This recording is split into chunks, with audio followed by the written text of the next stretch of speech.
Hello बच्चों, आइए प्रश्न को देखते हैं। तो प्रश्न में क्या दे रखा है, ए कार्बनिक परऑक्साइडों की उपस्थिति में असंमित एल्कीन पर HCl का योग मार्कोनी ऑफ नियम के विपरीत होता है। रीजन दे रखा है 2 डिग्री मुक्त मूलक 1 डिग्री मुक्त मूलक की अपेक्षाकृत अधिक अस्थायी होते हैं। यहाँ 5 विकल्प दे रखा है, A, B, C, D तथा E। आइए मुख्य अवधारणा की चर्चा करते हैं। मुख्य अवधारणा। तो प्रश्न में हमें एक कथन दे रखा है, उसके लिए हमें कारण दे रखा है और हमें बताना है कि इस कथन के लिए कारण सही है कि नहीं और हमें सही विकल्प का चुनाव करना है।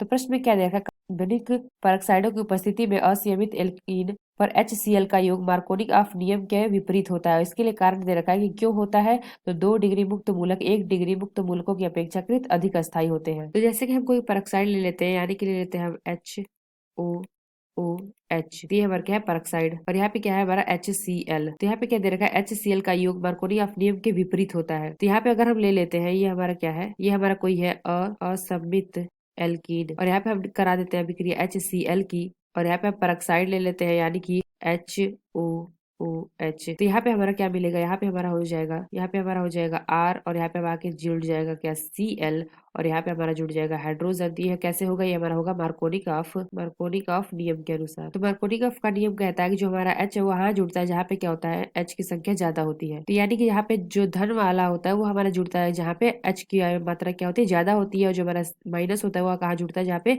हाइड्रोजन की मात्रा कम होती है। तो जो हमारा प्रति मार्कोनिक ऑफ नियम होता है वो केवल क्या होता है, केवल HBr पर लागू होता है। तो जिसमें क्या होता है, जो हमारा HBr का बंध होता है वो क्या होता है, कमजोर होता है, और जो हमारा HCl होता है जिस कारण क्या होता है, मजबूत परऑक्साइड, ये हमारे क्या होते हैं, H तथा Cl को मुक्त मूलक में बदल नहीं पाते हैं। तो कथन में क्या दे रखा है, कार्बोनिक परऑक्साइडों की उपस्थिति में असंयमित एल्कीन पर HCl का योग मार्कोनिक ऑफ नियम के विपरीत होता है। तो ये जो हमारा कथन दे रखा है ये क्या होगा, फॉल्स हो गया, यानी कि गलत हो गया, क्योंकि जो हमारा कार्बनिक परऑक्साइड की उपस्थिति में असंयमित एल्कीन पर HCl का योग मार्कोनिक ऑफ नियम के अनुसार ही होता है, और यहाँ पे क्या दे रखा है, विपरीत होता है। इसलिए जो हमारा कथन दे रखा है ये क्या है, असत्य है। और रीजन क्या दे रखा है, 2 डिग्री मुक्त मूलक 1 डिग्री मुक्त मूलकों की अपेक्षाकृत अधिक अस्थायी होता है। तो ये हम कह सकते हैं जो हमारा दिया गया कारण है ये क्या है, हमारा सत्य है, यानी कि ट्रू है। तो आइए अपने विकल्प देखते हैं कौन सा विकल्प सही है। तो पहला क्या दे रखा है, both A and R are true and R is the correct explanation of A।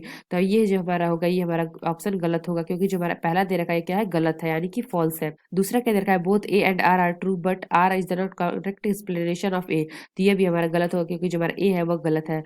सी क्या दे रखा है, A is true but R is false. तो यहाँ पे हमने देखा जो हमारा ए है वो गलत है, जो हमारा दूसरा है वो क्या है, ट्रू है। तो ये विकल्प भी हमारा गलत होगा। चौथा क्या दे रखा है, A is false but R is true. तो यह विकल्प हमारा सही होगा, क्योंकि जो हमारा पहला है क्या है, वो है फॉल्स है, जो हमारा आर दे रखा है, रीजन दे रखा है, इसके लिए ये हमारा क्या है, ट्रू है। तो इसलिए हम कह सकते हैं जो हमारा डी विकल्प है यह विकल्प हमारा सही है। और यहाँ चौथा क्या दे रखा है, both A and R are false. तो ये विकल्प भी हमारा गलत होगा, क्योंकि हमने देखा जो हमारा आर रीजन दे रखा है क्या सही है, जो पहला हमें दे रखा है कथन वो क्या है, असत्य है। तो जो हमारा सही विकल्प कौन सा होगा, ये हमारा होगा डी। तो आशा करते हैं आपको समझ में आया होगा। धन्यवाद।